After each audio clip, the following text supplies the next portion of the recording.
Morning হয়ে গেছে আমাদের, বলো তো। এখন সকাল 10:30 বাজে।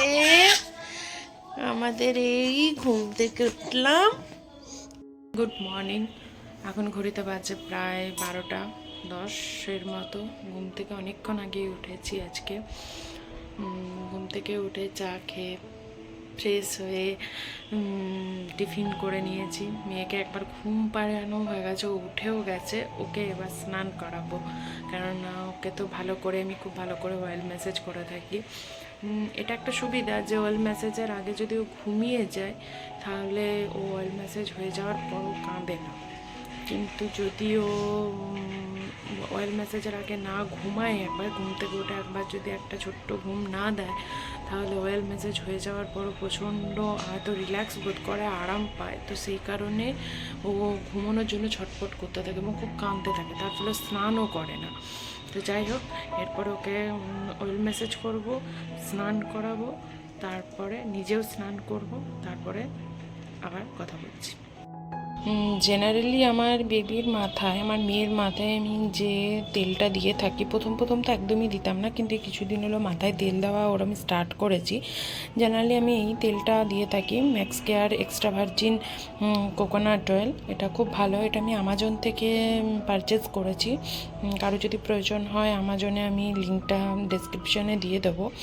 এটা প্রচণ্ড ভালো, কিন্তু শীতকালের জন্য এটা এখন জমে থাকে, তো আমি একটু চামচ দিয়ে বার করে নিই, দেন ওর মাথায় দিই। এটা খুব ভালো, প্রতিদিন না দিলেও একদিন ছাড়া ছাড়া আমি ওর মাথায় এই তেলটা দেওয়ার চেষ্টা করে থাকি। এবং এটা আমাকে ডাক্তার গায়ে মাখাতে বলেনি, গায়ে ডাক্তার জেনারেলি বডিতে ওকে নারকেল তেলই মাখাতে বলেছে। তাতে যেটা খুশি মাখালেই হয়, নারকেল তেল, শালিমারও মাখানো যেতে পারে, প্যারাসুট উত্তমও মাখানো যেতে পারে, কিন্তু আমি এই কোকোনাট অয়েলই মাখাবো জেনারেলি। আমি ও যে সময় হয়েছিল সেই সময় তো বেশ গরম ছিল, তো সে গরমকালের জন্য ওকে আমি নারকেল তেলই গায়ে মাখাতাম। তারপরে শীতকালে ওকে আমি অলিভ অয়েল মাখাতাম যদি ঠান্ডা ইত্যাদি লেগে যায়। তো এবার গ্রীষ্মকাল আসছে, তো গ্রীষ্মকালের জন্য ওকে আমি এই এক্সট্রা ভার্জিন কোকোনাট অয়েলই মাখাবো। এটা ভীষণ সুন্দর, খুব মাইল্ড একটা গন্ধ আছে, কোনো কেমিক্যাল মেশানো নেই, খুব সুন্দর। এটা সবাই ট্রাই করতে পারো। এবং ওটার মাথাতেও দিয়ে থাকি। এটা 450 এরকম সামথিং কিছু একটা অ্যামাজনে দাম নিয়েছিল। ঠিক আছে, হ্যাঁ চলো স্নান করে নেবে, চলো। তুমি ঘুম থেকে উঠে গেছো তো? হ্যাঁ না? হ্যাঁ। ও তাই?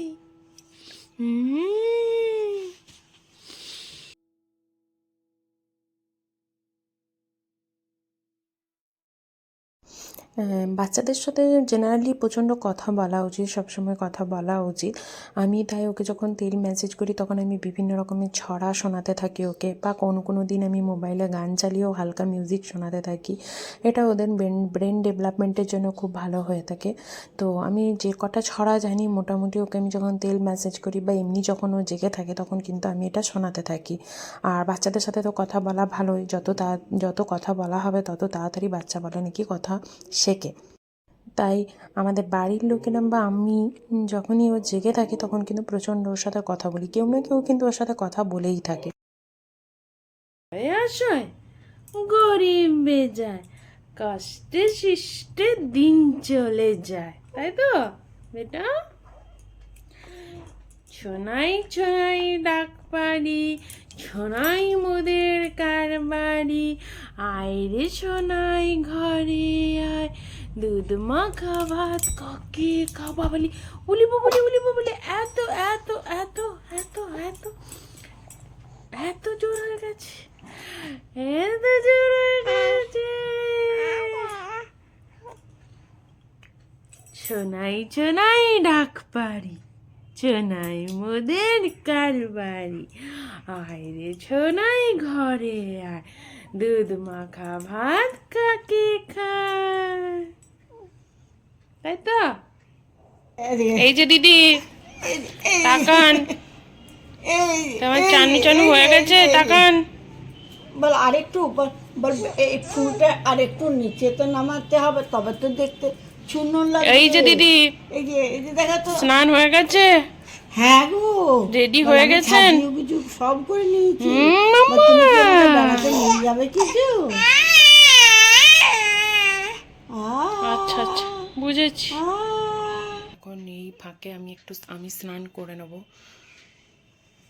স্নান করে এত ভালো, আসলে ও প্রতিদিন অয়েল ম্যাসাজ পায়, তো স্নান করার পরে ওই অয়েল ম্যাসাজের পরপরই ও কিন্তু ঘুমিয়ে যায়। ঘড়িতে এখন প্রায় 2টো বাজতে চললো, তো এই স্নান করে বেরোলাম। এরপরে যে কাপড়গুলো আছে সেগুলো একটু ছাদে নিয়ে যাব, ছাদে শুকাতে দেব, তাহলেই মোটামুটি এসে খেতে পারবো। ও এখনও ঘুমোচ্ছে। এখন খুবই ভালো রোদ আছে, তো ওই স্নানের পর যে কাপড়গুলো থাকে, সেই কাপড়গুলো পুচকির, বিশেষ করে আমার মেয়েটার যে কাপড়গুলো থাকে, এই গামছা যেগুলো পরে থাকে সেগুলো, তো সেগুলোই কেচে একটু রোদে দিয়ে দিলেই তাড়াতাড়ি শুকিয়ে যাবে, তো সেই কারণে ছাদে দিতে এলাম।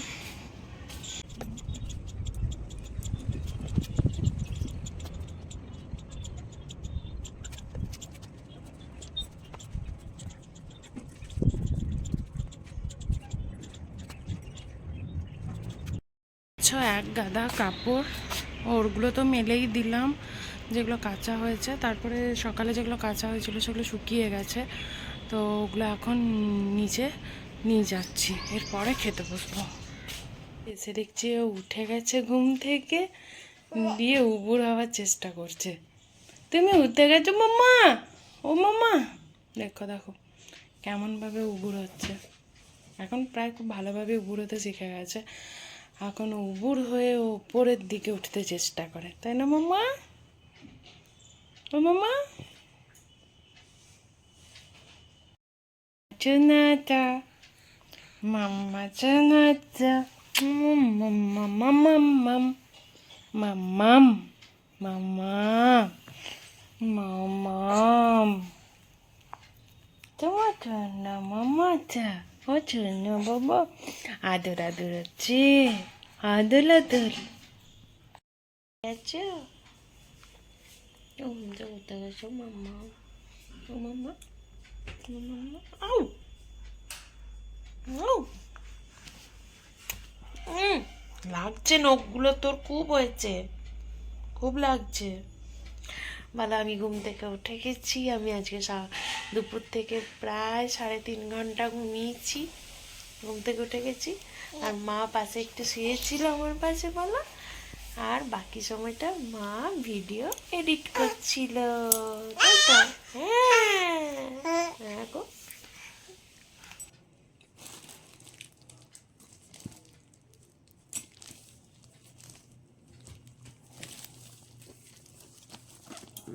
বাবা খুব ভালোভাবে প্যাকিং করে এসছে। এটা একটা এসছে আজকে পার্সেল, আর এটা একটা পার্সেল এসছে। তো এটা আগে খুলি।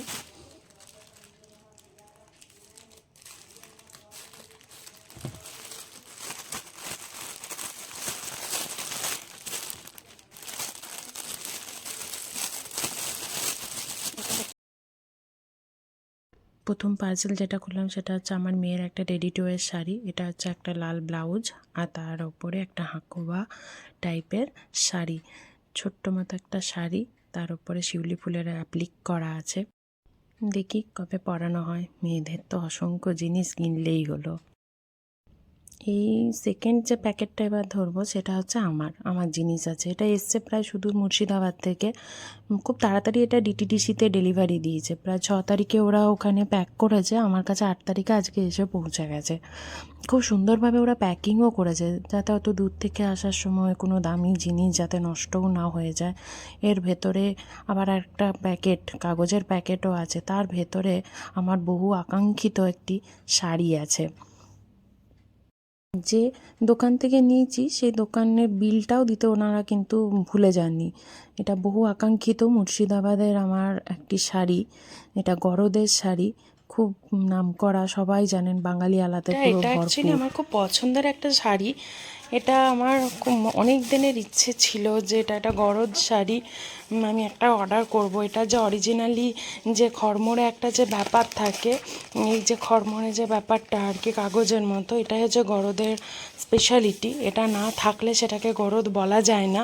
তো আগেকার দিনে মানে স্টার্চ বেশি আছে এটাতে। তো আগেকার দিনে জমিদারের বউরা বা আভিজাত্য ফ্যামিলির যারা বউ থাকতো তারা এটা পরতেন এবং বলতো যে পাশ দিয়ে পেরিয়ে গেলে যেই গরম মানে এই খড়মড়ানি আওয়াজটা যদি হয় তাহলে বোঝা যাবে যে হ্যাঁ খুব সম্ভ্রান্ত ফ্যামিলির বাড়ির বউরা যাচ্ছে আর কি। তো এটা আমার একটা হাতি বুটার উপরে নিয়েছি এরকম, এটা আমার খুব পছন্দ হয়েছে। এটা আমার একটা খুব নিজের ওয়ার্ডরোবের মধ্যে রাখার একটা খুব ইচ্ছে ছিল।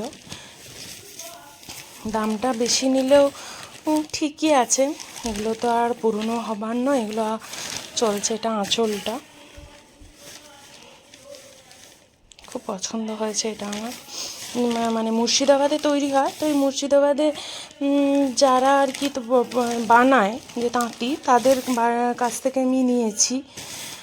তো একদম অরিজিনাল এটাই পেয়েছি, খুব খুশি হয়েছি আর কি। বাঙালিয়ানায় ভরপুর, গরদ মানেই হচ্ছে বাঙালিয়ানা। এটা বাংলার একটা ঐতিহ্য, বাংলার একটা শিল্প বলা যায়। আমার 8:30 থেকে ক্লাস চলছিল, এখন 10:15 এরকম বাজছে। মাঝখানে তো কোলের মধ্যেই শুয়েছিল আমার মেয়েটা, এখন এই শেষ অবস্থাতে মা ওকে নিয়ে গেল ওই ঘরে। এই মাত্র ক্লাস শেষ হলো, এরপরে খাবো নিজেরা, আর ওকে গিয়ে দেখি কি করছে। আমাদের বাড়ির সবার খাওয়া হয়ে গেছে। এটা চলছে আমার মেয়ের হোম ট্যুর। রাত্রে শুতে যাওয়ার আগে ওকে পুরো বাড়িটা সব রুমগুলো একবার ঘুরিয়ে দেখানো হয়। আজকের ব্লগটা তাহলে এই পর্যন্তই। ভালো লাগলে একটা লাইক, কমেন্ট, শেয়ার করে দেবেন। দেখা হচ্ছে নেক্সট ব্লগে।